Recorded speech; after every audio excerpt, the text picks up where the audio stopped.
Bismillahirrahmanirrahim. Assalamualaikum warahmatullahi wabarakatuh.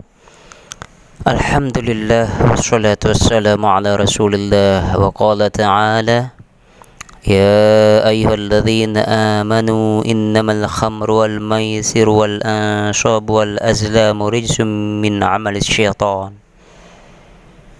Ayyuhal mu'minun rahimakumullah. Syukur alhamdulillah kita panjatkan kehadirat Allah subhanahu wa ta'ala. Salawat dan juga salam kepada baginda Rasul Muhammad sallallahu alaihi wasallam. Kali ini saya akan menyampaikan bab ke-41 dengan judul keadaan peminum arak, peminum khamar di dalam neraka. Diriwayatkan dari Ubay bin Ka'ab bahwa Rasulullah sallallahu alaihi wasallam bersabda, pada hari kiamat orang-orang yang suka meminum arak, minuman khamar akan dihadirkan, sedangkan kendi arak terkalung pada lehernya, sedangkan tanbur alat bunyi-bunyian berada di kedua telapak tangannya hingga mereka disalib di atas kayu api neraka. Maka berserulah zat yang maha berseru, ini adalah Fulan bin Fulan dari tempat ini, yakni disebutkan namanya dan asal rumahnya. Dari mulutnya keluar bau arak sehingga orang-orang yang berdiri di sekitarnya menjadi sakit dan mereka meminta pertolongan kepada Allah Subhanahu wa taala karena bau busuk mereka. Maka ke nerakalah orang-orang yang meminum arak kembali. Ketika mereka dilempar ke dalam api neraka, maka menjeritlah mereka itu selama 1000 tahun. Dengan bunyi jeritanya, aduh aku sangat haus. Kemudian mereka memanggil-manggil malaikat Malik alaihissalam. Akan tetapi tidak ada jawaban panggilan selama 80 tahun. Maka jadilah bau keringat mereka menjadi basin hingga menyakiti tetangga mereka. Lalu mereka memanggil-manggil, wahai Tuhan, kami, hilangkanlah keringat kami. Akan tetapi keringat itu tidak dihilangkan dari mereka. Lalu didatangkanlah mereka dari neraka hingga mereka berupa air yang mendidih. Selanjutnya dikembalikan dalam bentuk makhluk yang baru. Tangan mereka terbelenggu, wajah mereka diseret dengan rantai di neraka. Ketika mereka merintih-rintih meminta minuman, maka didatangkanlah pada mereka air yang mendidih. Hingga ketika mereka meminumnya, maka terputuslah usus-usus mereka. Ketika mereka merintih-rintih meminta makanan, maka didatangkanlah kepada mereka kayu zakum.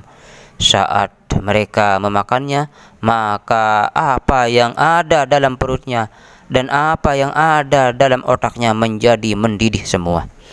Maka keluarlah kobaran api yang menjilat-jilat dari mulut mereka hingga keluar isi perut mereka ke telapak kakinya. Lalu setiap orang dari neraka dimasukkan ke dalam peti yang terbuat dari bara api selama 1000 tahun, yang tempat masuknya sangatlah sempit. Kemudian mereka dikeluarkan dari peti itu setelah 1000 tahun. Selanjutnya mereka dimasukkan dalam penjara neraka dan dibelenggu dengan api. Kemudian mereka menjerit-jerit kesakitan selama 1000 tahun. Aduh hausnya. Itulah katanya mereka. Tidaklah mereka dikasihani. Dan di dalam penjara itu terdapat ular dan kalajengking yang besarnya seperti leher unta, yang bisa menggigit kedua telapak kakinya, dan tiada daya mereka untuk memukul. Lalu dipakaikan di atas kepala mereka mahkota dari api, dan diletakkan pula besi-besi pada setiap pergelangan tangannya, rantai-rantai di lehernya, dan belenggu di tangannya. Setelah genap 1000 tahun mereka dikeluarkan, lalu dimasukkan kembali mereka ke dalam neraka Wail.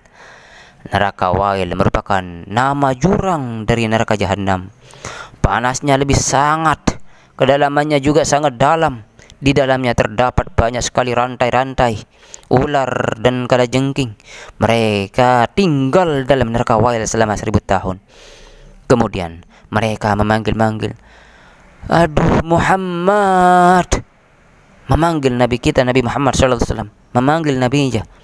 Kemudian Nabi Muhammad mendengar suara mereka seraya berkata, ya Tuhanku, telah aku dengar suara dari seorang umatku. Maka Allah Subhanahu wa taala berfirman, ini adalah suara orang yang mukmin yang suka minum arak waktu di dunia dan ia mati dalam keadaan mabuk. Maka ia dibangkitkan di padang mahsyar dalam keadaan mabuk. Lalu Rasulullah sallallahu alaihi wasallam berkata, ya Tuhanku, keluarkanlah dia dari neraka dengan syafaatku. Maka akhirnya tidak ada yang tersisa satupun dari umat Muhammad sallallahu alaihi wasallam yang kekal di dalam neraka. Artinya semua umat Nabi Muhammad akan diangkat dan dimasukkan ke dalam surganya Allah Subhanahu wa taala setelah menerima siksa atas perbuatan mereka di atas dunia ini. Mudah-mudahan bisa menjadi renungan buat kita semua. Inilah isi kitab Daqaiqul Akhbar bab ke-41. Semoga bermanfaat. Wallahu a'lam. Wassalamualaikum warahmatullahi wabarakatuh.